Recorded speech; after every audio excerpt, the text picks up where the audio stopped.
¿Qué tal? Hoy voy a tratar de un tema verdaderamente complejo y arduo, que es la situación actual en Euskal Herria.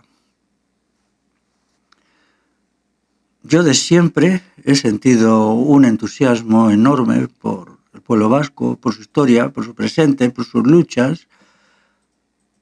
De siempre quiere decir desde hace muchos años. Fui colaborador de Egin, colaborador de Punto Llora de Euskal Herria.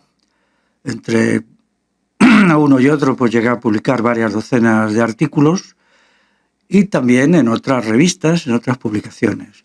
Más recientemente pues he sido elemento principal, creo, en la recuperación de un punto decisivo de la historia vasca que hasta ahora estaba ocultado, que era la Revolución Bagauda del siglo V.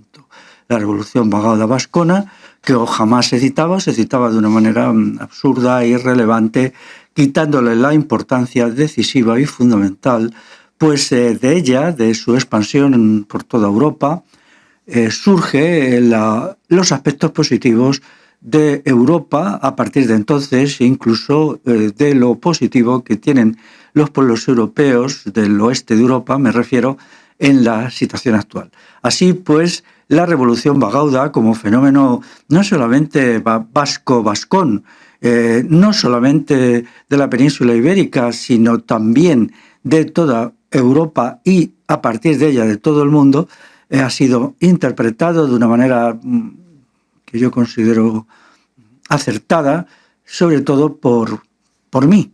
Luego ha habido otras personas que han hecho cosas por ahí, pero bueno, yo con algunas de esas cosas no estoy de acuerdo, pero hasta ahora esto estaba olvidado y no se comprendía en la historia de Euskal Herria en sus aspectos más esenciales. Luego también, pues hice el prólogo al libro este de Javier Goitía, el ADN del euskera en 1500 partículas, que se llama, mi prólogo se llama Lengua y Pueblo, Pasado y Futuro. Aquí hago algunas consideraciones sobre la lengua. El prólogo tiene 3 años, escribí hace 3 años, pero yo he seguido estudiando este asunto y creo que he avanzado un poquito en la comprensión de los problemas lingüísticos en la situación actual de la humanidad. La situación en el País Vasco es preocupante porque hay una desmovilización, por eso yo quiero llamar a esta intervención una intervención de removilización, porque lo que hay es una desmovilización total, un activismo institucional, es decir, solo se mueven las instituciones, pero atención, las instituciones, tanto las autonómicas como las municipales, como la Universidad del País Vasco, son instituciones que forman parte del Estado español, son instituciones españolas. Es asombroso que esto se olvide. Por ejemplo, el sistema educativo, no existe un sistema educativo vasco, puesto que no está basado en la soberanía del pueblo vasco, está basado en la soberanía del Estado español, en el lado sur y en el norte, en Iparralde, en el Estado francés. Hay una penetración de ideologías antivascas, como la ideología de género, que niegan un elemento fundamental de la cosmovisión y la cultura vasca, que es la matrilinealidad. La matrilinealidad está ahora en la diana de todos los españolistas, porque, claro, si ellos hacen brecha en la cultura vasca en un elemento decisivo, podrán ir eliminando todos los elementos culturales, como es el basarre, como es el comunal con K. Sí, ya sé que se puede decir de diversas formas en euskera, quizá, pero bueno, no lo he inventado yo. Hay un consenso de hablar de comunal con K en euskera. Y luego tenemos la ideología LGTBI, una ideología otanista que está vinculada a la OTAN y vinculada a la Guardia Civil, de tal manera que la gente allí que en Euskal Herria vean banderas LGTBI deben de pedir a quienes las enarbolen que sean consecuentes, sean honrados y pongan al lado de ella la bandera de la Guardia Civil, la bandera de la OTAN y la bandera española. En cuarto lugar, hay una institucionalización del euskera muy preocupante, porque el euskera nunca ha sido lengua institucional, nunca ha habido un Estado vasco, para mí por suerte, y entonces pues no veo yo que bien puede venir de creer que el euskera se va a recuperar por su presencia en las instituciones. Esto no es así, el euskera es una lengua del pueblo y entonces una lengua de una cultura muy peculiar, y el euskera una lengua muy peculiar que si se le aplican los esquemas y los criterios de otras lenguas, el castellano, el francés, pues quizá no resulten y las cosas salga el tiro por la culata. Esto lo vengo yo diciendo desde hace tiempo, pero ahora ya lo voy a decir a las claras. Todavía aquí en el libro pues ejercí un poco la autocensura, aquí en mi prólogo, pero ahora ya no. Ahora no va a haber autocensura y voy a decir lo que pienso de todo. En quinto lugar está la liquidación de la cultura popular vasca, algo extraordinariamente preocupante y que avanza a una velocidad de vértigo. Todas las lenguas son un sistema de lengua-cultura, pero el euskera mucho más. Entonces, el euskera no puede sobrevivir si se destruye la cultura vasca. Si la cultura vasca es eliminada por los procesos de mundialización, por la homogeneización que se está dando a nivel mundial y sobre todo en Europa Occidental, donde pues están desapareciendo prácticamente todas las culturas específicas y particulares, pero no solamente en las cosas, digamos, verdaderamente trascendentales, sino incluso en la gastronomía. La gastronomía vasca está desapareciendo como forma específica de entender el acto de alimentarse de las clases populares vascas. Entonces la desaparición de la cultura deja al euskera como pez fuera del agua, y entonces en las condiciones actuales este no podría sobrevivir. Así pues, es necesario un debate y una estrategia para recuperar la cultura vasca. Esto para mí es innegable, y de esto no estoy oyendo yo nada, porque, bueno, como el euskera está en el sistema educativo, está en la Universidad del País Vasco, pues ya está todo. Yo creo que no está todo, eso tiene un pequeño elemento positivo y un enorme factor negativo. Ahora mismo hay una ausencia de formulaciones revolucionarias, lo que hay es una izquierda abertzale atrapada en una ideología socialdemócrata que no lleva nada, que es algo tristísimo, porque es una ideología, pues yo qué sé, del llanto, de las lágrimas, de la desmovilización, de la depresión, algo muy lamentable, ¿no? Bildu, por ejemplo, pues no es nada más que un partido que se mueve a las órdenes de Madrid y a las órdenes de Bruselas, que es todavía más grave. Bruselas es ahora mismo quien lleva allí la dirección.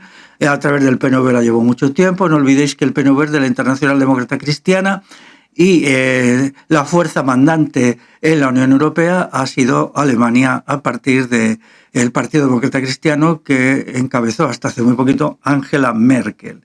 Entonces, pues haremos una Euskal Herria pues sometida a la trituración cultural que impone la Unión Europea. En noveno lugar, estamos viendo la llegada de una migración que Euskal Herria no puede absorber en las condiciones actuales, una migración foránea, y aquí también pues, es necesario para combatir a los neonegreros, a los partidarios de robarle su gente a los pueblos del tercer mundo, pero también hay que hacer un debate sobre la lengua, sobre el euskera, en contra de las interpretaciones simplistas, cómo funciona una lengua en general ante un proceso de sustitución étnica, porque lo que se está haciendo es condenar a la desaparición étnica al pueblo vasco existente a través de la prohibición de que se reproduzca, y por otro lado pues introducir gente foránea que está culturalmente muy alejada y por lo tanto lingüísticamente. Entonces, cuando siguiendo a la patronal vizcaína, que ya sabéis que pide 250.000 emigrantes cada año para el Estado español, y de los cuales pues aproximadamente el 15% se irían a Euskal Herria,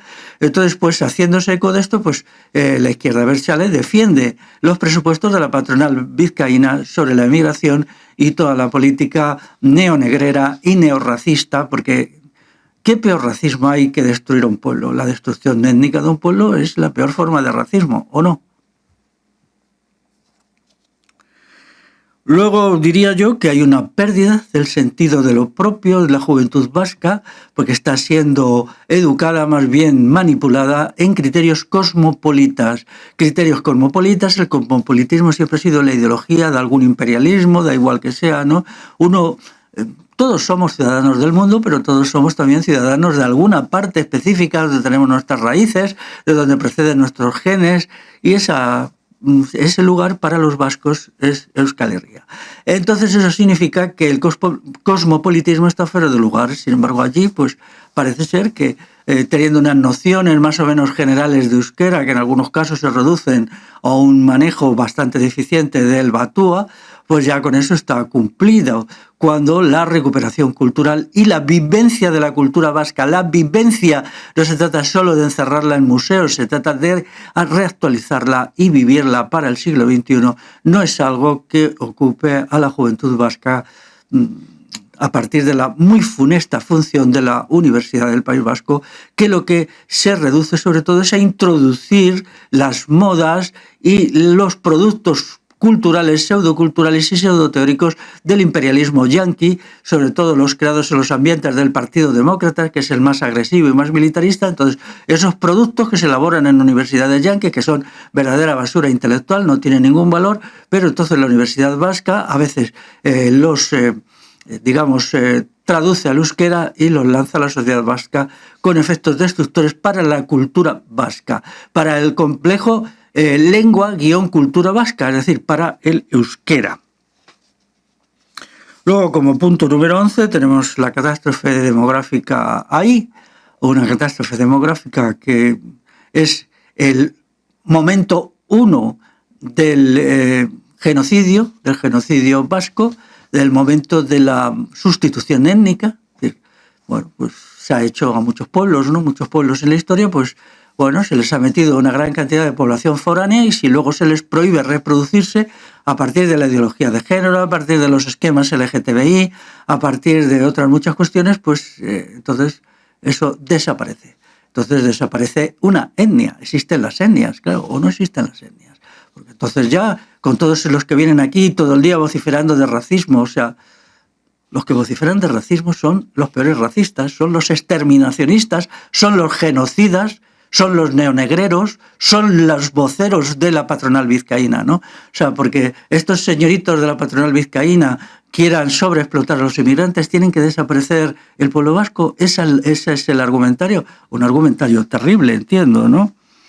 Y luego, como punto número 12 de esta descripción, tenemos el pesimismo general que invade a la sociedad vasca, la pasividad, la desmovilización, una desmovilización bien perceptible cuando se observa las cosas un poquito desde fuera, como es mi caso. Yo no soy vasco, yo soy castellano, yo vivo en Castilla, pero siempre sigo desde hace quizá 40 años con mucho interés lo que sucede en Euskal Herria.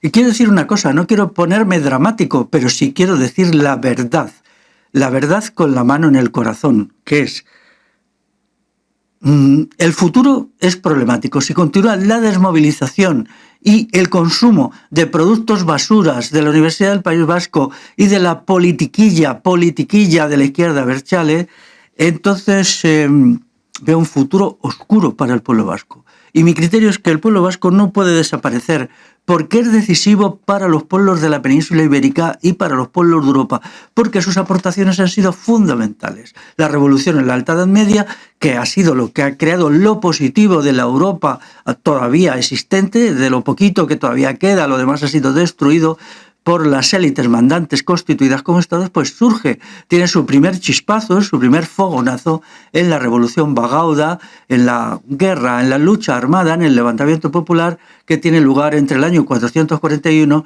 y el año 454, allí en Euskal Herria, que bueno, culmina con las instituciones específicamente vascas, como es el Batzarre, la Auzolan, el Comunal, la matrilinealidad, etc.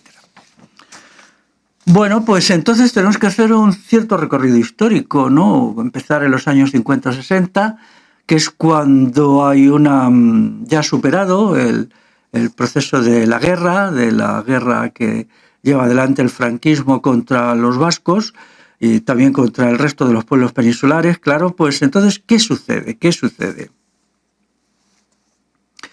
En los años 60, al principio de los 60, pues parecía que el pueblo vasco iba a desaparecer. Había habido una represión muy fuerte de la lengua, de la cultura y también una emigración masiva. Entonces, pues parece que la lengua se estaba diluyendo, se estaba perdiendo, la represión era fuerte, la Guardia Civil seguía con su política de palizas a diestro y siniestro. Ahora ya parece que no, porque bueno, apoyan a los LGTBI y los LGTBI apoyan a la Guardia Civil. Qué cosas, ¿verdad? ¿Cómo cambia todo? Pero entonces no. Entonces era la política de palizas y la represión escolar en la escuela. Entonces existía pues todo esto, ¿no? Había la represión policial, la españolización forzosa, la entrada en masa de empresas multinacionales. Es el primer momento que la potente industria pequeña y mediana vasca, que tenía raíces muy profundas en el pueblo vasco desde hacía siglos y que se basaba muy a menudo en el uso del euskera, pues entonces empieza a retroceder, empiezan a entrar masivamente las multinacionales extranjeras, multinacionales que naturalmente no saben nada de la historia del País Vasco, y para ellos es España, no les importa, y utilizan sobre todo el inglés, todavía a pequeña escala, puesto que eran consorcios a menudo unidos a empresas y a bancos españolas, pero ya entonces hay un giro. Porque quiero advertir algo, vamos a ver, hay a veces una versión muy ruralista del euskera, el caserío es muy importante, pero esta visión ruralista no es exacta. Hay una importancia muy grande, yo esto lo he estudiado bien, de la presencia del euskera en la industria vasca. Hoy, a día de hoy, no se puede ya hablar de industria vasca, porque el proceso de mundialización del capitalismo la ha destruido. Entonces, sí, la había en los años 50 y 60 del siglo pasado, sí había una industria vasca, y esa industria estaba muy ligada al pueblo vasco, a su historia y a su lengua.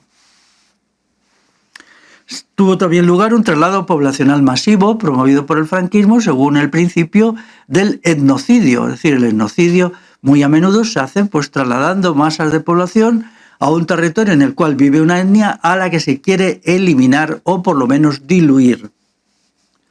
También hay una aparición de un nuevo proletariado ligado a esto, proletariado con muchas carencias, sometido a unas condiciones de explotación terrible, en parte migrante, pero todavía un proletariado muy a menudo pues vasco en gran medida, ¿no? Y luego estaban las luchas de liberación nacional por todo el mundo, era la época pues de las guerras de liberación nacional, de revoluciones supuestas antiimperialistas en Asia, como pudo ser pues los inicios de la revolución vietnamita o de la lucha, bueno, revolución no se puede decir, y también lo que había significado el pretendido triunfo del Partido Comunista Chino en 1949, que parece demostrar que los pueblos, hasta entonces oprimidos, podían liberarse del colonialismo por medio de luchas propias. Luego el caso de Cuba, más o menos coincidente, y finalmente uno que tuvo mucha importancia para la historia de Euskal Herria, que es Argelia. La guerra de Argelia empieza en 1954 y suscita unas ilusiones y unas esperanzas y unas expectativas del todo punto irracionales y absurdas en ciertos sectores intelectuales que son los que van a crear la organización ETA. Pero de todo esto he respondido por un movimiento fuerte. Hay muchos movimientos, muchas opciones, mucha gente comprometida. Es decir, no se puede hablar de que haya una sola organización, sea la que dirija todo esto. La clandestinidad en Euskal Herria, si nos situamos, por ejemplo, en 1960, es un hervidero, un verdadero hervidero, y cuando se estudia aquella época, o se habla de ella con gente que la vivió, pues te das cuenta que era algo muy esperanzador, muy entusiasta, ¿no? La represión era muy dura, era la represión más dura que se ejercía en todo el Estado español, porque allí estaban unidas reivindicaciones sociales, reivindicaciones del pueblo, culturales, étnicas, lingüísticas, y aquello pues daba mucha vida a una oposición y una resistencia. El Euskal Herria actual, pasivo, institucionalizado, sin pulso, es muy distinto al de entonces, y solo han pasado pues 60 años, ¿no? Sin embargo, cuando se estudia esto más de cerca, se descubre algo tremendo, ¿no? Que es la aculturación. La aculturación. Es decir, más allá de un impulso, a menudo emocional, en favor de la cultura y la lengua vasca, no se entendía nada, no se entendía casi nada en estos ambientes radicales, antifranquistas, vasquistas, de la cultura vasca. Se ignoraban cuestiones fundamentales, por ejemplo, cuando se leen los libros de la época, no ya la Revolución Bagauda, que se zanjaba con un par de líneas, sino incluso lo que habían significado los fueros, elementos decisivos de la historia económica, no se entendía nada, no se era capaz de estructurar qué había sido el comunal en Euskal Herria. Por ejemplo, jamás se usaba la expresión comunal, y de muchos elementos convivenciales, relacionales, de la música, de la cultura, pues se tenía una visión folclórica, museística, que a mí me dolía mucho. Yo recuerdo cuando leía Egin, puesto que lo escribía de vez en cuando en Egin, pues lo leía, y esto me dolía sobremanera, la aculturación, la falta de interés. Lo que había, sobre todo en los orígenes de la izquierda abertzale y por lo tanto de ETA, era una mentalidad rotundamente politicista, en donde solo importaba el poder y todo lo demás apenas se trataba. Por ejemplo, la palabra basarre ni aparecía cuando estaba todavía vivo, y lo sigue estando incluso hoy el basarre en muchos lugares, en muchos territorios. No se hablaba de la ausolán en absoluto, de tal manera que cuando apareció muchos años después gente que movió el movimiento ausolán, pues mucha gente le parecía una novedad, lo que tenía que haber sido estudiado desde hacía mucho antes. Y los estudios sobre el euskera, pues eran verdaderamente pobres como lengua, no se entendían las particularidades, ni siquiera se admitía lo que ya Humboldt en el siglo XVIII había dicho sobre el euskera, que me parece que es el punto de partida para un análisis correcto de la lengua. Se tenía una comprensión confusa de lo que había sido Navarra, se seguía hablando del Estado vasco, Navarra el Estado vasco, cuando un Estado vasco sin euskera, eso es imposible, ¿no? Entonces, claro, todo esto explica que se adoptaran no modelos autóctonos, sino modelos foráneos, ¿no? No se aplicó el principio de Euskal Herria desde sí mismo. Euskal Herria, en las condiciones de la época, tenía que afirmarse a sí misma, afirmar su cultura, afirmar sus valores, su propia cosmovisión, su propia manera de estar en el mundo, ¿no? Su propia idiosincrasia. ¿Qué era lo vasco? ¿Qué era la cultura vasca? ¿Qué era el modo de entender la vida propia de los vascos? Y lo que había era textos descriptivos. Yo me refiero a los que puedo leer, yo no leo euskera, pero sí, incluso autores que escribían sobre estos asuntos en euskera. Luego buscaba textos que siempre los tenían en castellano, y me daba cuenta pues que aquello era muy pobre, muy limitado, y que había un problema muy gordo de aculturación, de pérdida de la cultura en los sectores que se decían de vanguardia en la lucha por la liberación nacional del pueblo vasco. Esto llevó a un asunto completamente aberrante, que es a tomar como modelo a Argelia. ¿Qué tiene que ver Argelia con Euskal Herria? No tienen nada que ver, nada que ver. Y encima el análisis que se hizo de la llamada revolución argelina, que no tuvo nada de revolución, ni siquiera fue una liberación de los pueblos de Argelia, de los pueblos, ¿no? Porque allí había varios pueblos y no solo uno. Pues la versión que se tenía era falsa, era una visión completamente apologética, infantil, pueril, porque, vamos a ver, la guerra que lanzó el FLN para los más jóvenes significa Frente de Liberación Nacional de Argelia, la perdió. Sí, el ejército francés les derrotó militarmente, ¿no? Lo que pasa es que hay un momento en que las élites francesas, sobre todo el general de Gaulle, entienden que que el modelo colonial está acabado, son presionados por Estados Unidos en esa dirección, y lo que había sido su victoria militar se convierte en una necesidad de hacer concesiones al FLN, y permiten que declare la independencia de Argelia en 1962, una independencia totalmente ficticia, totalmente falsa, puesto que detrás de esa independencia no solamente estaba Estados Unidos, sino que estaba también Francia. También Francia, claro, fue un cambio en la forma de dominación del colonialismo al neocolonialismo.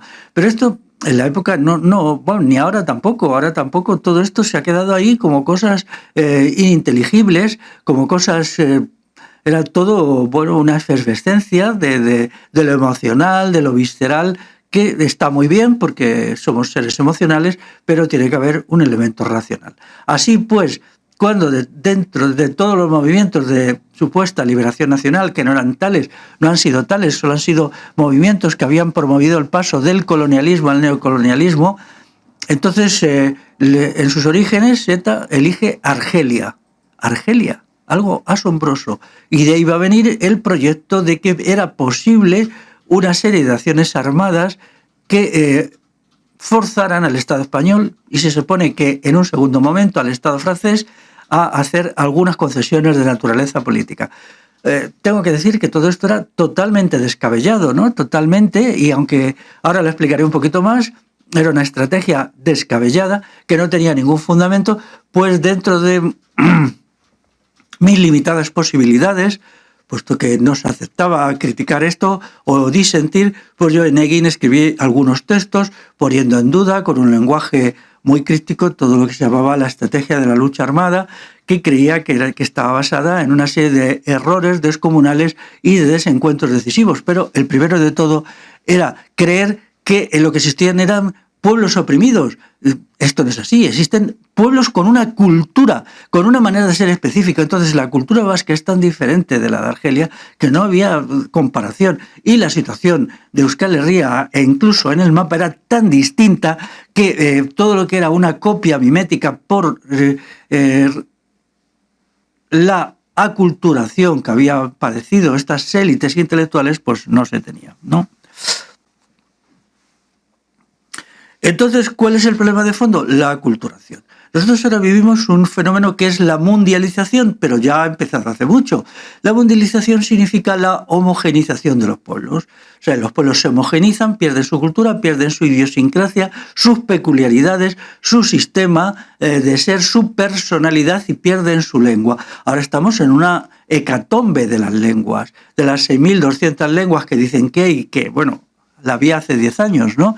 Probablemente ya han desaparecido, están al borde de la desaparición, varios centenares de ellas, pero de estas, pues se supone, se acepta, yo lo digo, que en los últimos 30 años pues desaparecerán quizá el 90% de ellas. Es decir, es un proceso de destructividad cultural y lingüística para crear un mundo unificado, dicen los defensores de la cosa, en la cual haya una sola cultura, que sería una subcultura, una infracultura, un sistema de disvalores y no de valores, y una única lengua. ¿Cuál va a ser esa lengua? Pues va a ser la lengua de facto oficial y obligatoria en la Unión Europea, que es el inglés funcionarial, que ni siquiera es el inglés lengua materna que habla el pueblo inglés. Es una cosa, una parla inventada.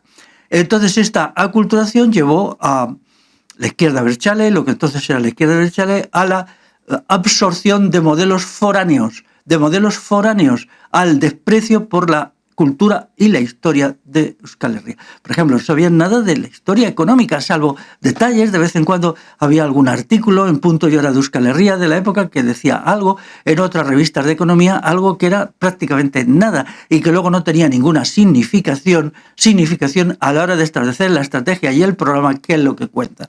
Por ejemplo, es escandaloso que quienes hacían el programa económico de la izquierda abertzale jamás se les ocurrió pensar que había una economía específicamente vasca, una manera peculiarmente vasca de entender la economía, la producción, la distribución, la industria, los servicios, la agricultura, la ganadería, la pesca. Ni se les pasaba por la cabeza. Esta gente, imbuida de esa cosa terrorífica que es el marxismo, pues creían que existía un único modelo, que era lo que ellos llamaban economía socialista, que era justamente una copia del cubano.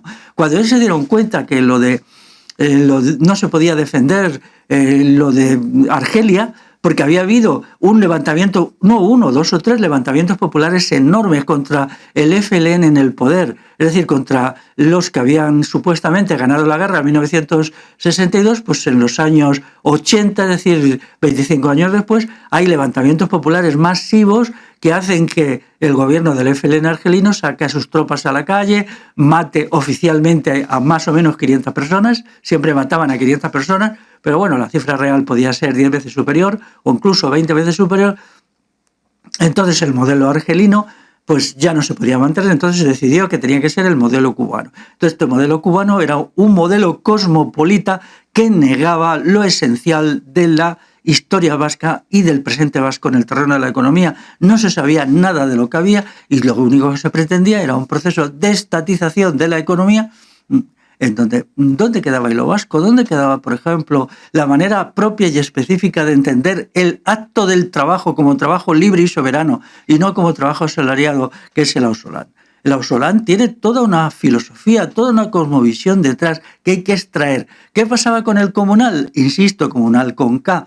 Nada, ni se citaba, jamás se citaba cuando, todavía, por ejemplo, en Navarra el 40% de las tierras eran comunales y entonces no se hablaba nada del proceso de desamortización civil en el cual el Estado español robó al pueblo vasco enormes cantidades de tierras, de pequeñas industrias, de pequeños talleres, etc. Ni siquiera se decía nada sobre el fenómeno de las corralizas en Navarra, sobre la importancia, por ejemplo, de el comunal en algunas zonas de Álava, de Guipúzcoa, por ejemplo, las parzonerías, los bosques de parzonerías, que son ambientalmente maravillosos.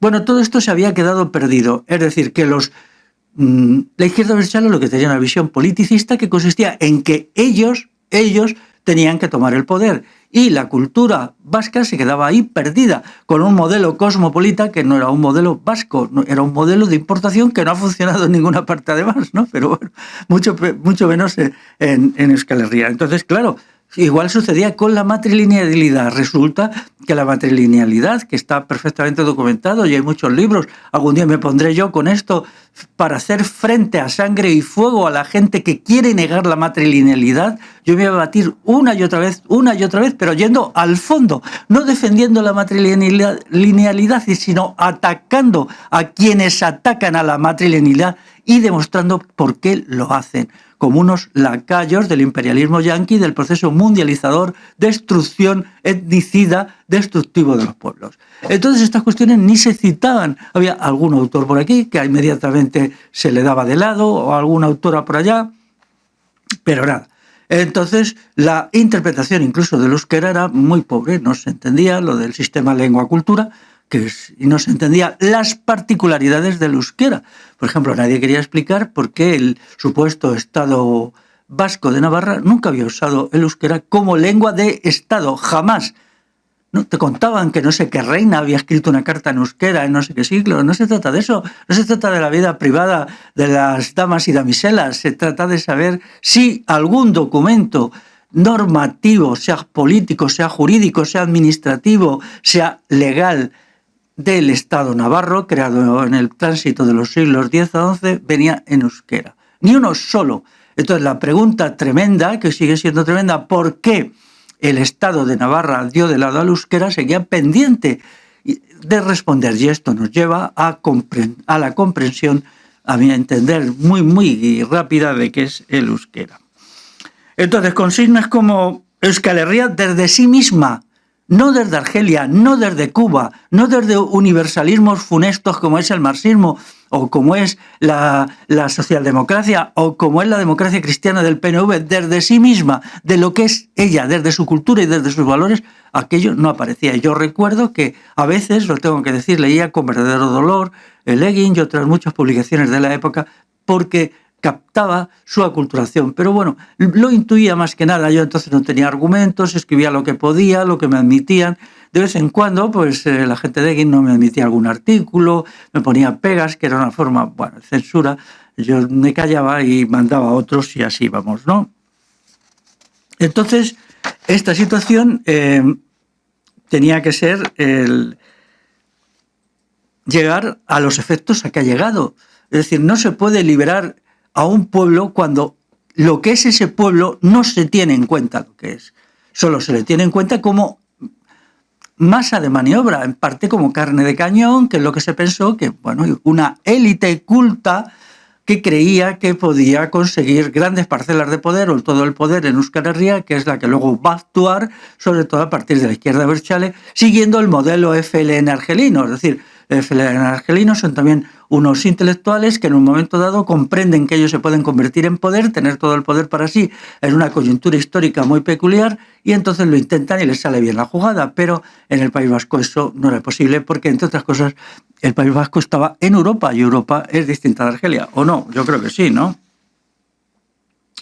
Bueno, pues entonces a partir de ahí, en esta riqueza y variedad de movimientos, de luchas, de colectivos clandestinos, semiclandestinos, de acciones que había en los años 60 y principios de los 70 y incluso finales de los 70 todavía en el País Vasco, pues va emergiendo una organización que es ETA. Hoy ya se puede hablar sin problemas. ETA hace ya 10 años que abandonó la llamada lucha armada. Yo siempre la escribo entre comillas porque nunca fue tal. Tuvo un nivel demasiado bajo en lo cuantitativo y cualitativo para ser considerada lucha armada. No se puede hablar de la Guerra del Norte porque ciertamente eso no existió. Existieron acciones armadas. Acciones armadas sí. Ya a esta altura de los acontecimientos pues tenemos que hablar con propiedad, ¿no?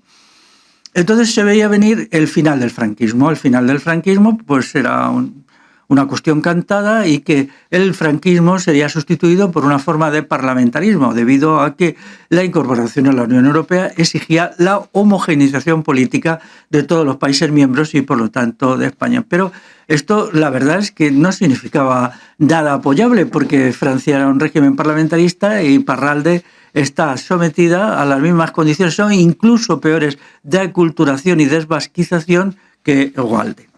Entonces, pues entonces se ofrece el programa CAS. El programa CAS era el programa de la izquierda Berchale, que no era ni siquiera un programa de liberación nacional, era un programa de arrancar algunas concesiones secundarias al Estado español. Concesiones secundarias al Estado español, porque en lo esencial el programa CAS con sus 5 puntos no establecía el elemento decisivo que es la soberanía del pueblo vasco. Se limitaba solo a exigir la retirada de la Guardia Civil, pero no de los puestos fronterizos, a algunas concesiones de diversa naturaleza que en definitiva no era nada más que un régimen parlamentarista pues un poquito más bonito, ¿no? Pero bueno, no era desde luego la soberanía. Es decir, la izquierda Berchale inicia su andadura política renunciando a la lucha por la soberanía política, económica, cultural, lingüística e histórica del pueblo vasco. Y esto es así desde el principio. Luego sí, podían tener algún panfleto donde hacían mucha retórica sobre socialismo y tal, pero eso era solo retórica. El programa CAS era un programa inaceptable, yo nunca lo acepté, aunque entonces personalmente era una persona muy rudimentaria, muy elemental en mis comprensiones, pero nunca lo acepté. Porque significaba aceptar incluso la dominación española, pero con menos presencia, ¿no? Entonces, la economía seguía siendo capitalista, lo único que se exigía era muy, muy vagamente un proceso de estatización un poquito mayor, que eso no llevaba a nada. Ya habíamos visto el rotundo fracaso de los procesos estatizadores en todos los sitios. Por ejemplo, en Argelia la estatización llevó a un fracaso rotundo y a la miseria y a la degradación económica de los pueblos de Argelia, pero lo que no existió nunca es la convicción de que la economía vasca tenía que ser, sobre todo vasca, tenía que ser una economía de acuerdo a los objetivos de la soberanía económica del pueblo vasco. La soberanía económica es tan importante como la soberanía política, y esto jamás se planteó porque no se tenía esta noción, ni siquiera se entendía. Hay una manera vasca de entender la economía que se ha manifestado a lo largo de la historia y a lo largo del presente. Ahora ya mucho menos. ¿Por qué? Porque el proceso de mundialización, aculturación, destrucción de los valores específicamente vascos y de todos los pueblos del mundo, los vascos están resistiendo un poquito mejor solo la aculturación, pero me temo que ahora ya el proceso se ha disparado y en muy, muy pocos años llegarán a estar tan aculturados como está el pueblo castellano o otros pueblos europeos, por ejemplo el pueblo irlandés, pues entonces nos encontraremos en una situación prácticamente sin salida, es decir, de una aculturación a aculturación total. Entonces, el asunto de la negociación era aún más descabellado. Es decir, en el corazón de Europa, en el seno de la Unión Europea, se pretendía que el Estado español negociara de igual a igual con una organización para admitir una serie de puntos que eran los del programa CAS. Entonces esto, bueno, pues era algo irreal, ¿no? ¿Qué fuerzas políticas estaban detrás del proceso negociador? Porque en el caso de Argelia, os lo digo rápidamente, a favor del abandono del modelo colonial en Argelia estaba Estados Unidos rotundamente, la Unión Soviética, o sea, Rusia de la época, e incluso toda la Unión Europea de la época. Y finalmente incluso Francia estaba a favor de pasar al modelo neocolonial. Pero aquí el proyecto de la Unión Europea excluía la creación de nuevos estados, absolutamente, lo excluía absolutamente, y no permitía tampoco que a uno de los estados que todavía no formaba parte de la Unión Europea, pero tendía a formar parte, y era ya un asunto pactado, pudiera ser obligado a negociar, bien por una organización, bien por un movimiento de masas, bien por una acción insurreccional. Es decir, no podía ser, era una cosa irreal. Mucho más cuando el PNV inmediatamente, manejado como estaba por el imperialismo alemán y por el Vaticano, pues inmediatamente pues, se convierte en un partido cipayo, pero un partido cipayo con mucho peso, con mucha presencia, quizá porque no aplicaba, como era la izquierda abertzale, modelos tan antivascos. O sea, en cierta medida, dentro del PNV, con todo el horror que es el PNV, un partido español para vascos, había un respeto por la historia, por la cultura y por los valores en ciertos intelectuales que no lo había en la izquierda abertzale, que estaban como enloquecidos con la idea del poder, solo les importaba el poder, y aparecía con bastante claridad que incluso el euskera era para ellos un pretexto y la cultura vasca una nada. El tratamiento que Egin daba a la cultura vasca y la prensa de la época, que sigue dando Gara sigue en eso, es la cultura vasca es folclore, nada más que folclore, algo museizable y punto final. Entonces, todo el riquísimo acervo cultural de saberes convivenciales, relacionales, económicos, agrícolas, constructivos, que tiene la cultura vasca, que es riquísima, porque es una cultura que es milenaria y es el resultado de una gran revolución hace 1500 años, esto no tenía valor, lo único que te lo contaban como una cosa muy entretenida, donde los fines de semana tú ibas allí a ver el museo correspondiente, o la cosita correspondiente, o el acto cultural. Entonces a mí eso me indignaba profundamente, ¿no? Porque claro, yo creía que ahí se reflejaban los valores propios de Euskal Herria y que eso tenía que ser valorado como la respuesta a los problemas que tenía el pueblo vasco. Es decir, tenía que ser actualizado, por supuesto, porque muchas de estas cosas eran cuestiones del pasado que tenían que ser puestas al día, actualizadas a las condiciones actuales del siglo XXI, diríamos hoy, pero ahí estaban los valores y las líneas decisivas y los elementos constructivos que iban a permitir que el pueblo vasco no se disolviera en la mundialización. Por ejemplo, la cuestión de la economía. Sin una economía vasca, en el momento de la gran empresa transnacional, la gran empresa capitalista transnacional, es imposible que el pueblo vasco llegue no solamente a ser soberano, sino que persista en su existencia. Ahí, por ejemplo, la gran traición del PNV, cuando él es un defensor acérrimo del capitalismo, del gran capitalismo actual, en el cual, ¿dónde está lo vasco? ¿Dónde está el euskera? Entonces, si un elemento decisivo de la vida de los pueblos, que es la economía, el euskera y lo vasco, ha sido eliminado, entonces, ¿qué futuro le queda a lo uno y a lo otro? Estas cuestiones jamás se planteaban, ¿no? Entonces, esto, claro, a mí me ocasionaba pues un rechazo. Yo, bueno, seguía con mis colaboraciones, también en revistillas menores, que lo he estado haciendo hasta hace no muchos años, pero cada vez más opuesto, hasta que llegó un momento, por el año 2002, 2003, que lo dejé de hacer, porque ya no soportaba más el antagonismo entre mis ideas y lo que yo veía que se hacía. Entonces, esta estrategia absurda, descabellada, de obligar al Estado español a negociar, cuando dentro del de Euskal Herria había dos partidos cipayos fundamentales, los dos financiados por el imperialismo alemán, que era por un lado el PNV y por otro el Partido Socialista Vasco, es decir, la filial del PSOE de allí.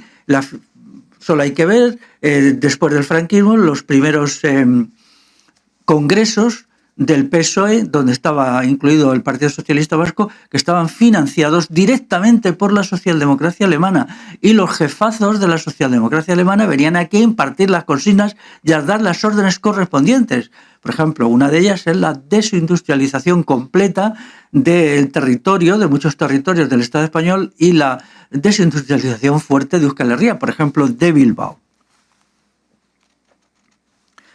Así pues, este asunto tenía que acabar como ha acabado, ¿no? Entonces, examinemos la Guerra del Norte fríamente. Si nosotros aceptamos que aquello fue una guerra, es decir, fue un conflicto armado, entonces lo primero que constatamos es que las acciones armadas de ETA nunca jamás lograron la contundencia como número de bajas infligidos al adversario necesarias para forzar al Estado a negociar.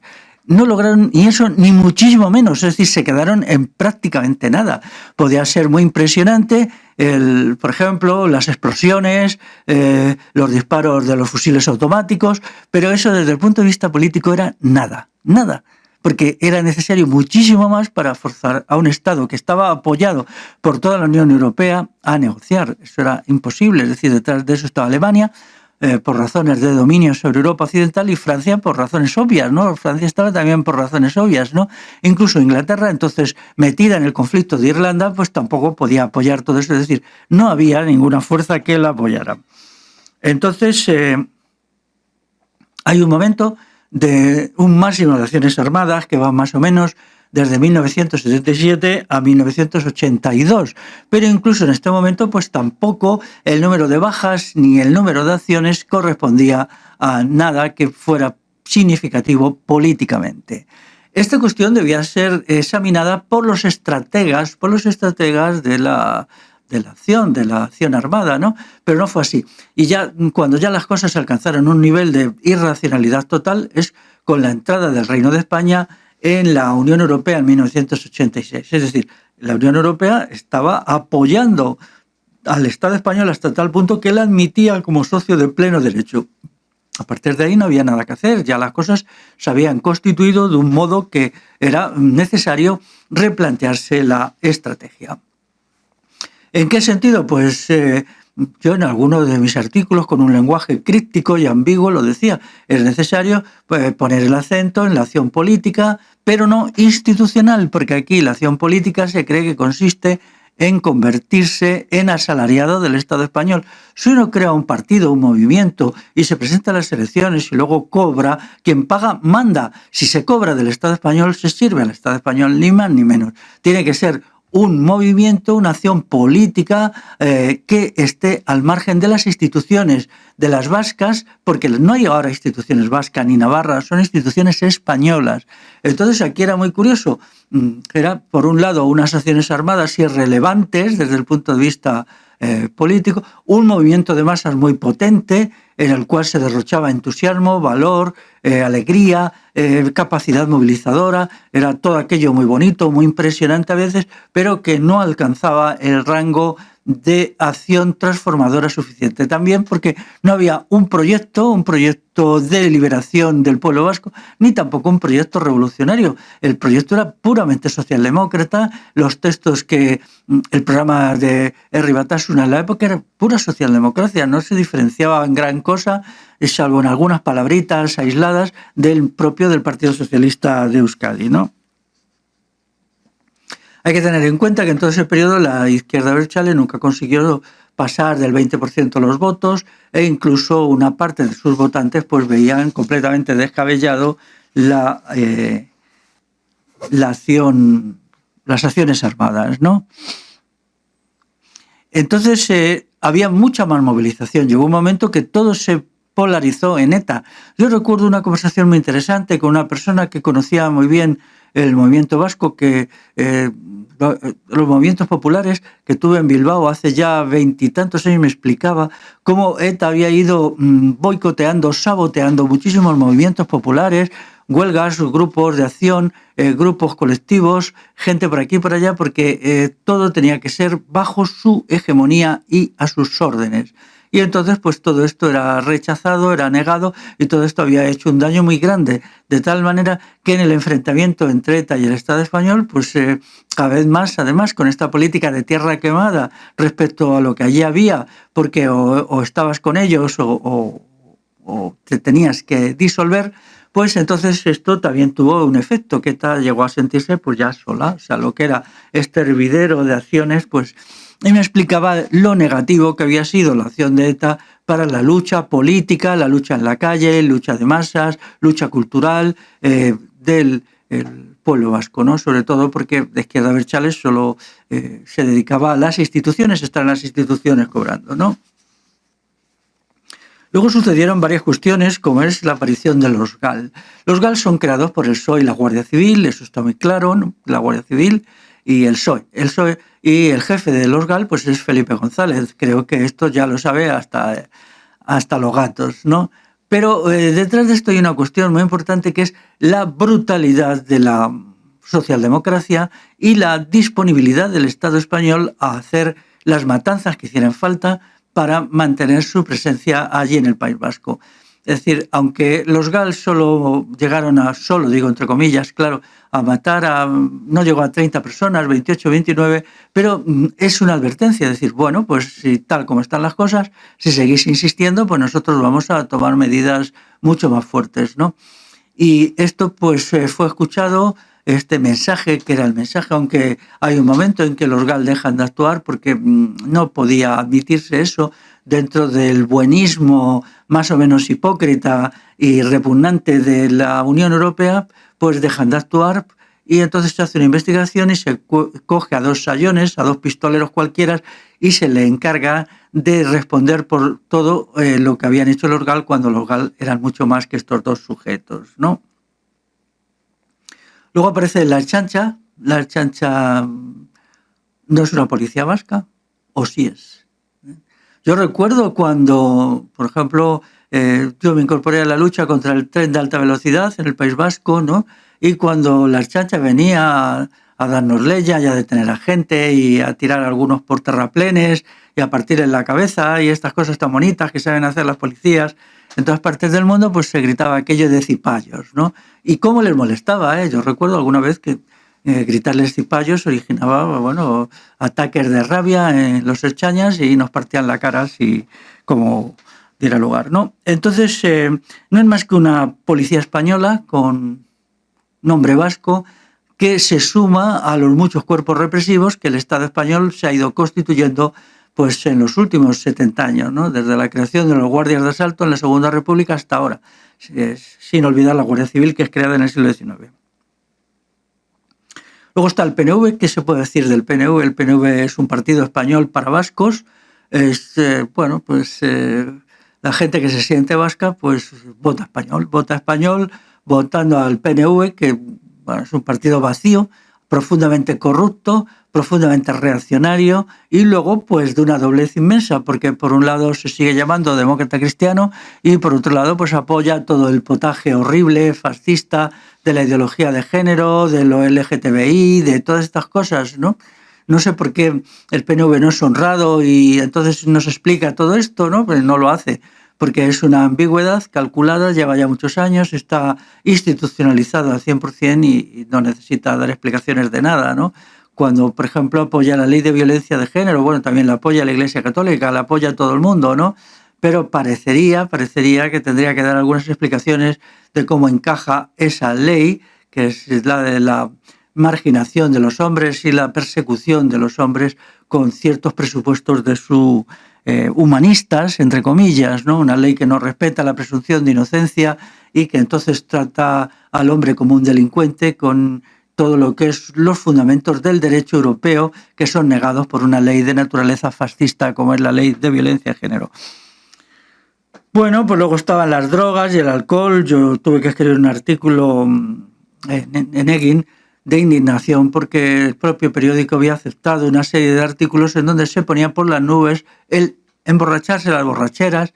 Entonces yo salí ahí a contestar y escribí un artículo, lo tengo todavía en algún lugar de mis carpetas, un artículo muy indignado explicando que el alcohol era una estrategia del Estado español, como lo eran las drogas, para destruir al pueblo vasco, y que beber sí, yo no soy astemio, pero emborracharse no.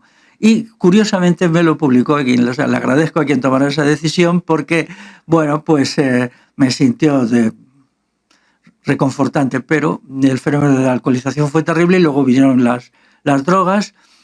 Hay algún estudio, yo tengo una intervención grabada en vídeo sobre drogas y cito allí a algún libro muy interesante como es A los pies del caballo de Justo Arriaga, que hace un estudio.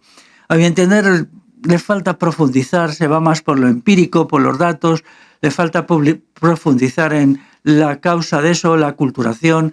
Yo entiendo que amplios sectores de la juventud vasca de hace 40 años se lanzan a las drogas por el fenómeno de la aculturación. Pierden capacidad de explicar desde la cultura vasca los nuevos fenómenos, estos nuevos fenómenos, no conoce la cultura vasca, han nacido ya en un momento en el cual esta está siendo atacada, tergiversada y manipulada, entonces eso les crea una angustia existencial que les lleva directamente al fenómeno de la heroína tan terrible que tanta gente ha matado en el País Vasco y que ahora está volviendo otra vez, ¿no? Entonces esta falta de conexión entre la aculturación, la pérdida de la cosmovisión vasca y la heroína es lo que falta en este libro de este conocido. ¿Qué pasa con el euskera? Pues vamos a ver. Ahora lo que hay es la institucionalización del euskera. El euskera se usa como lengua vehicular la mayoría de las veces y también como una lengua que se estudia y total o parcialmente, hay varios niveles, varios modelos. Bueno, todo esto no lo voy a explicar porque la gente de Euskal Herria lo conoce bien y no es necesario entrar en ello. Pero vamos a ver, una lengua como el euskera se va a salvar a partir de las instituciones del Estado español, porque la escuela actual es una institución española. Entonces, ¿se va a salvar así? ¿Alguien me está diciendo eso? Yo cuando participé en un debate en Durango, en el otoño de 2019, en un debate sobre la lengua, porque era allí, entonces insistí, el euskera es una lengua popular, esencialmente popular, que nunca ha estado institucionada, que ha tenido muy poca comunicación escrita. Entonces esa es su esencia particular. Eso diferencia el euskera de otras lenguas como es el castellano, incluso como es el catalán. Y ahí está el meollo de la cuestión. Entonces, aunque es verdad que ya que por ahora hay un sistema escolar que en su día hay que eliminar porque la escuela actual es un horror en todos los países, es decir, es una producción de las revoluciones liberales que destruye a los niños, que destruye a los adolescentes, y la universidad igual, pero ya que existe efectivamente, pues que la enseñanza sea en euskera, no en castellano o bueno, no en francés, pero eso ni mucho menos puede ser la solución, ni mucho menos. Tiene que ser la solución, la movilización del pueblo vasco para crear unos lazos convivenciales y relacionales en los cuales el euskera pueda existir. Y si eso no se da, el euskera no va a sobrevivir a costa de instituciones porque va en contra de su naturaleza. Luego pondré una pequeña objeción, autoobjeción a esta afirmación, pero así es. Entonces vamos a decirlo claramente, o se reconstruye la sociedad civil vasca, la sociedad popular vasca y se reconstruye la cultura vasca como sistemas de valores, creencias, convicciones, reflexiones que hacen al pueblo vasco distinto de otros pueblos, o el euskera no sobrevive, porque eso es una ley universal de todas las lenguas. Las lenguas necesitan de un espacio propio, no pueden incrustarse en un espacio ajeno, y el espacio ajeno es el del Estado español. Así pues, todo el proceso que lleva adelante la izquierda abertzale es el proyecto de la destrucción del euskera a medio plazo, porque ellos ya han renunciado por completo a todo lo que no sea vivir cómodamente en las instituciones españolas, cobrando sueldecitos muy interesantes. Ellos sobre todo son fuertes a nivel municipal, entonces están en los ayuntamientos, han ocupado las poltronas municipales y allí, pues bueno, llevan una asistencia más bien triste, porque es muy triste, no hacen nada, absolutamente nada que no haya hecho el PNV, y cuando se ponen a hacer algo chocan con los vecinos los consideran como unos funcionarios, unos burócratas que están allí cobrando sueldos muy sustanciosos, muy jugosos, que ya, bueno, pues creen que con todo lo que hay ya está todo hecho. Y de vez en cuando dicen alguna cosita, cada vez menos, sobre independencia, socialismo, que ya nadie sabe qué quiere decir, porque después de todo lo que ha sucedido en Venezuela, que ellos apoyaron con mucho entusiasmo, en Cuba, pues ¿qué significa socialismo? ¿Significa algo o ya no significa nada? Entonces, como no se quiere hacer un esfuerzo de repensar, de actualizar, porque hay que repensarlo todo, estamos en un momento cero.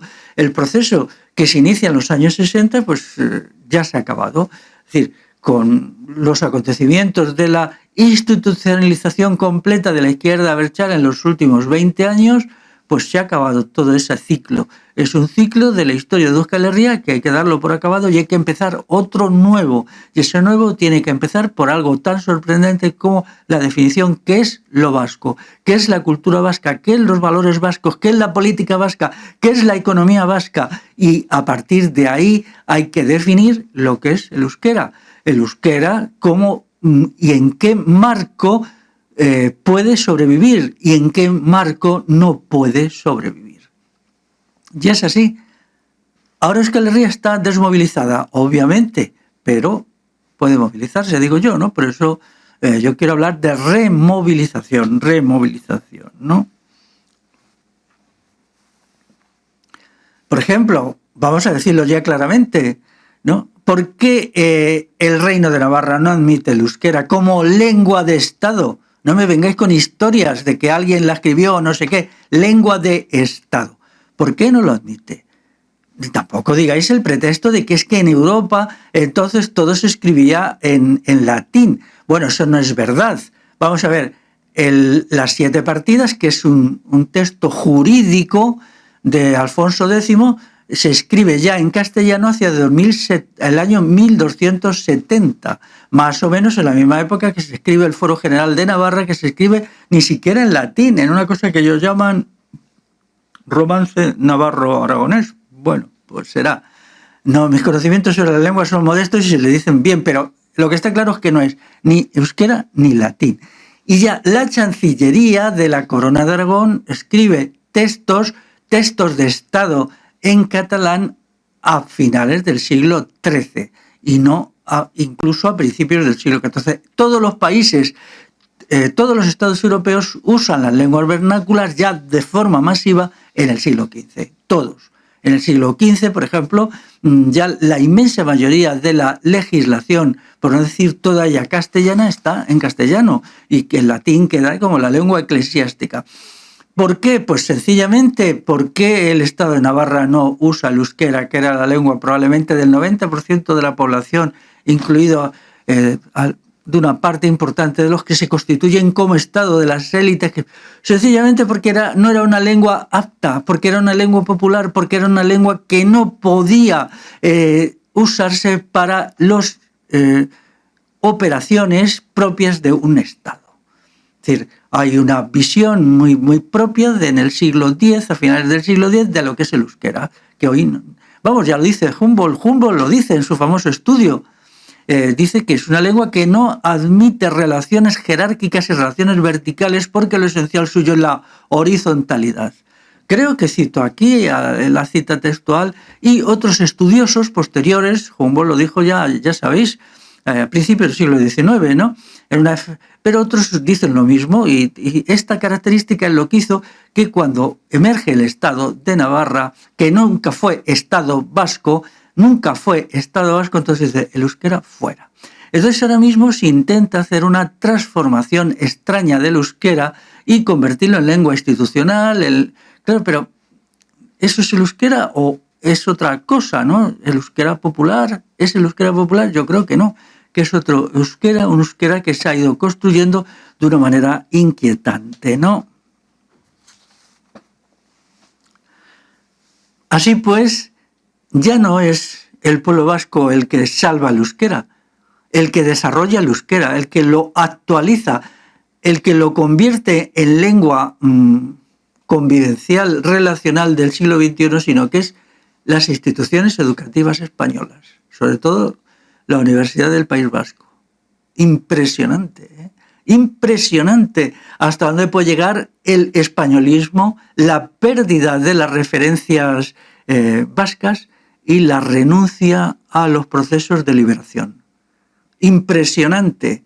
Entonces allí podéis ver el vídeo, creo que está, si no lo han quitado, de mi intervención en Durango, como, bueno, pues no me sentía suficientemente motivado ni suficientemente con libertad para hablar, pero lo que allí se dijo, y veis que un sector del público intervino defendiendo más o menos mis propias posiciones, pero en euskera, y negando el argumento que allí se daba de que ya todo estaba hecho. Así pues, hay que plantearse cuestiones decisivas que han estado durante siglos sin plantearse, y si no se hacen, pues yo no le veo futuro a la cosa, ¿no? Ya llegamos al Batúa, claro. ¿Por qué me meteré yo en estos despeñaderos?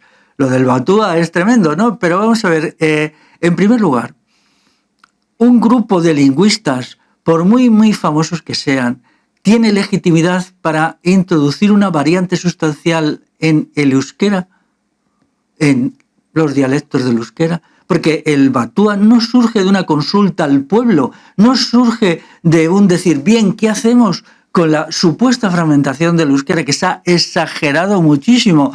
Porque yo he viajado mucho por allí y constantemente tengo conversaciones con la gente y hago preguntas. No podéis imaginar los miles de horas de conversación que yo tengo cuando yo he recorrido todo el País Vasco montones de veces, y yo hago preguntas y escucho a la gente, pero la gente normal, la gente de la calle, no los listillos, no los politiquillos. Entonces, bueno, primero se hace una exageración de la fragmentación del euskera y luego inmediatamente unos lingüistas, en pleno franquismo, dicen que hay que hacer una unificación.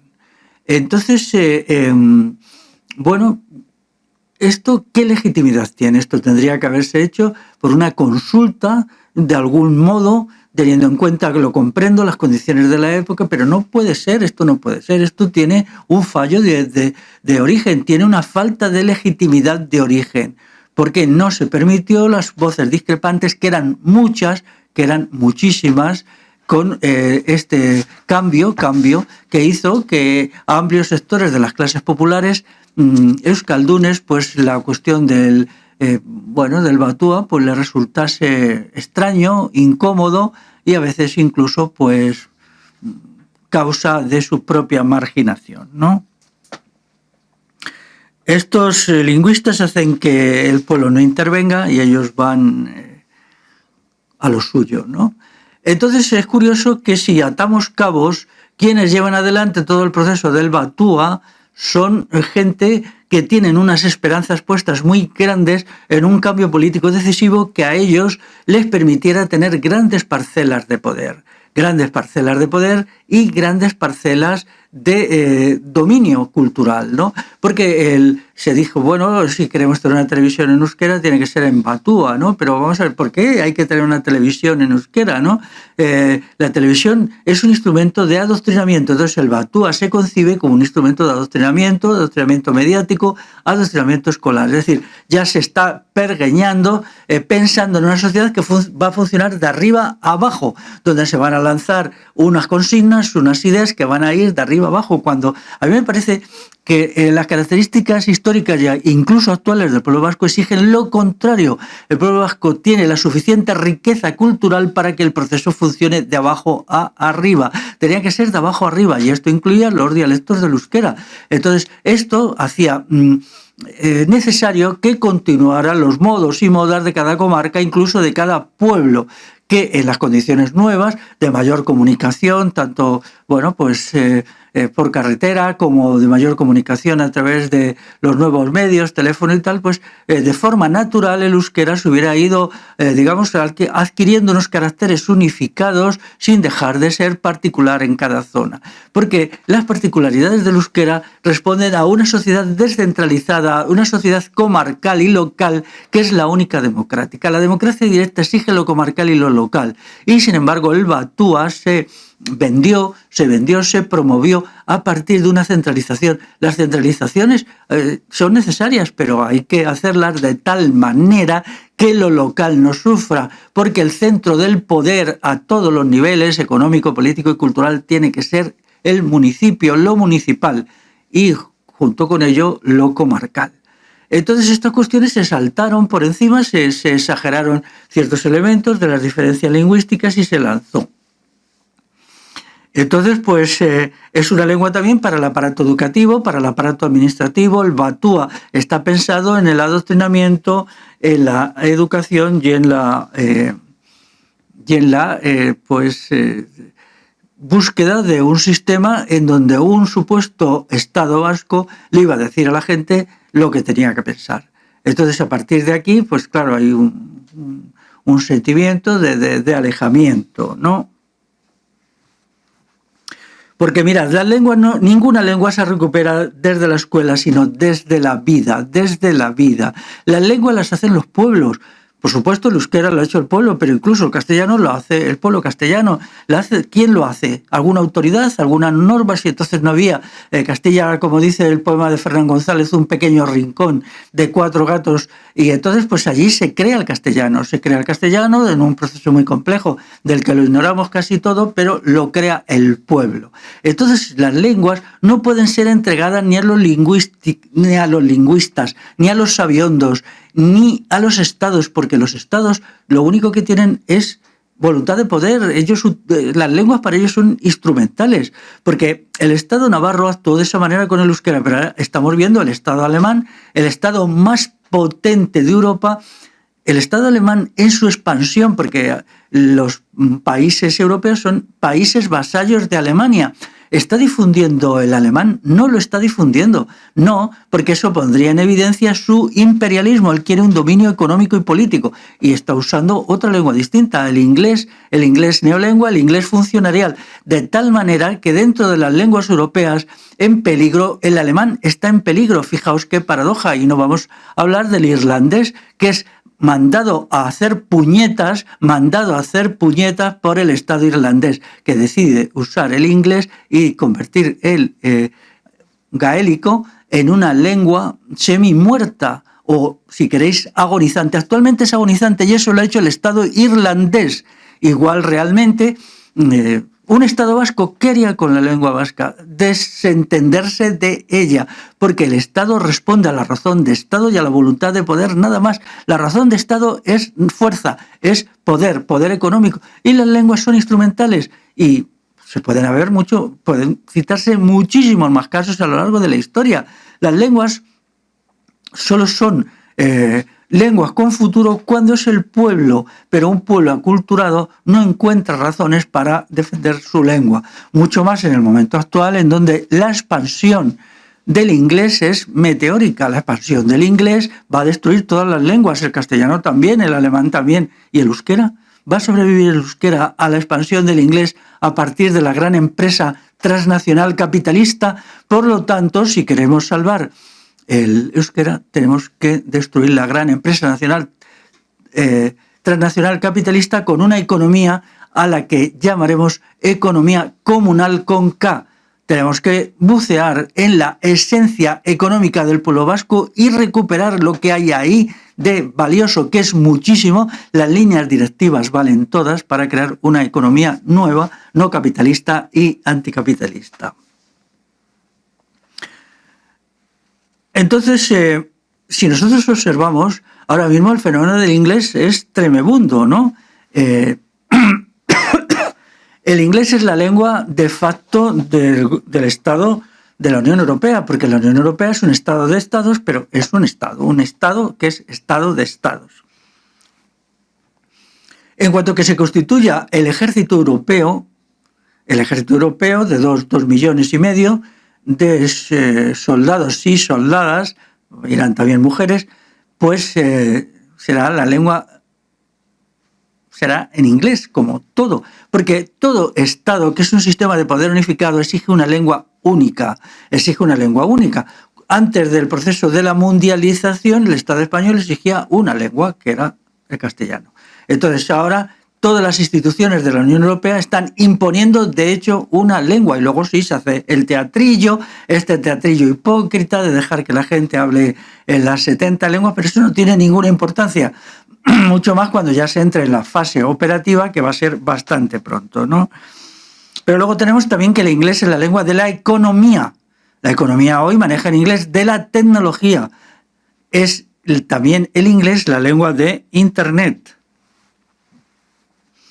La lengua de la industria del espectáculo, incluido la lengua de las camisetas. Las camisetas llevan que no es un fenómeno cualquiera, sino es un fenómeno de la imposición de una lengua para la destrucción de las otras lenguas.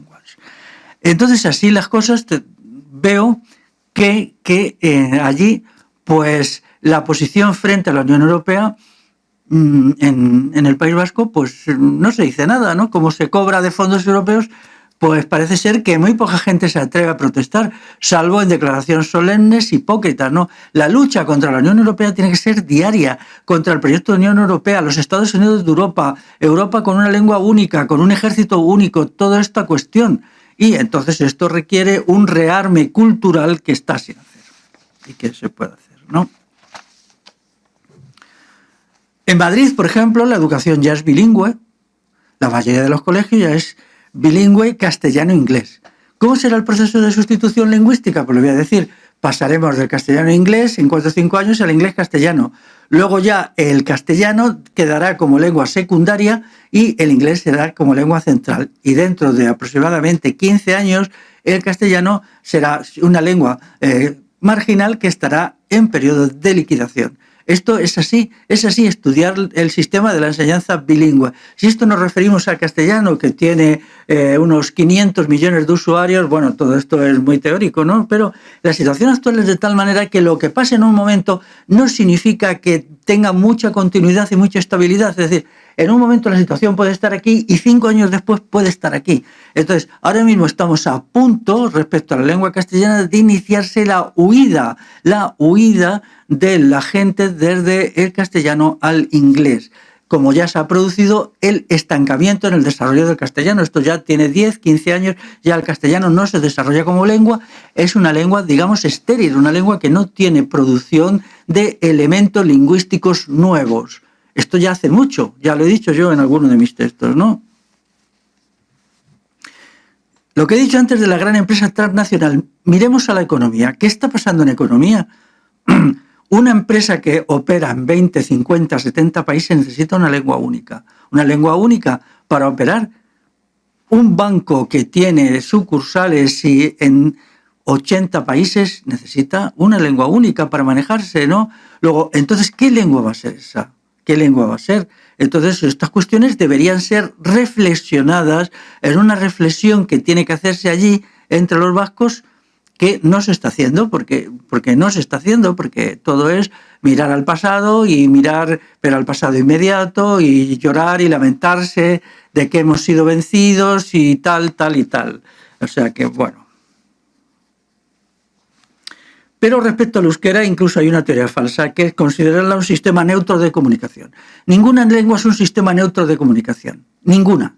Toda lengua incluye unos valores, depende de unos valores de un sistema cultural y fomenta esos valores. Pero mucho menos el euskera. El euskera, de todas las lenguas que yo he estudiado, es aquella que es menos un sistema neutro de comunicación.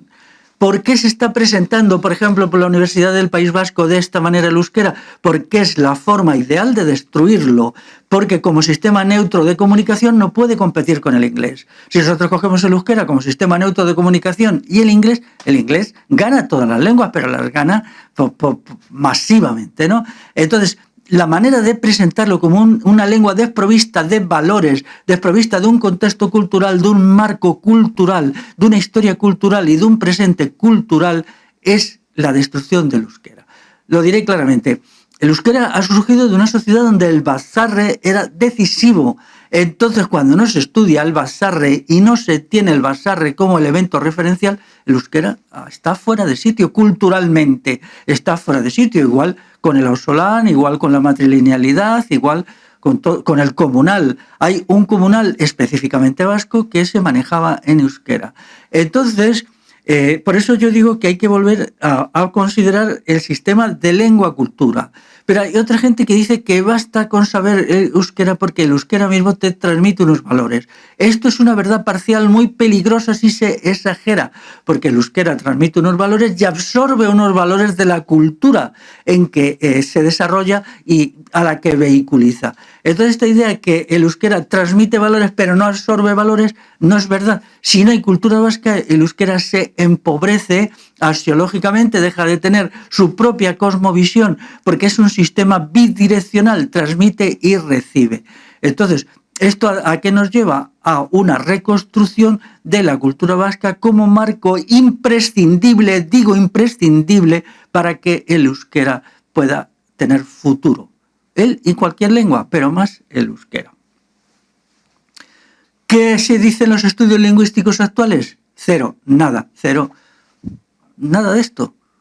Se cree que bueno, pues, por ejemplo, ahora ya la Universidad del País Vasco se ha especializado en vender detritus, basuras, subproductos, ¿no?, traídos de Yanquilandia para eso en euskera. O sea, luego a mí me llama gente, me cuenta, me dice, he leído unas cosas horribles, esto es terrible, mira, y además están dichas en euskera y entonces esto lo hace todavía más peligroso.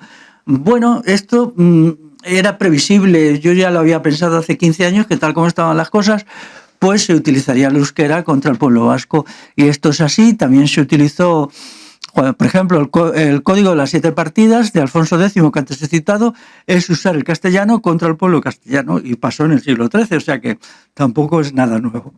El Estado es una institución tan maquiavélica, no casualmente, Maquiavelo es un gran cantor del Estado, ¿no?, que es capaz de hacer cualquier cosa, incluido esto, ¿no? Para mí, un euskera acultural es ya una lengua muerta. Y lo digo con toda claridad.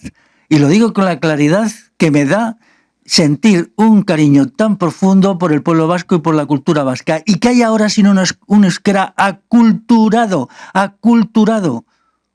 Ya es una lengua muerta. Ya solo es cuestión de tiempo en que se convierta en lengua muerta ya explícitamente en las condiciones actuales, que he descrito muy deprisa, pero que volveré sobre ellas, por ejemplo, la gran industria, por ejemplo, la lengua del Estado, Unión Europea, etc.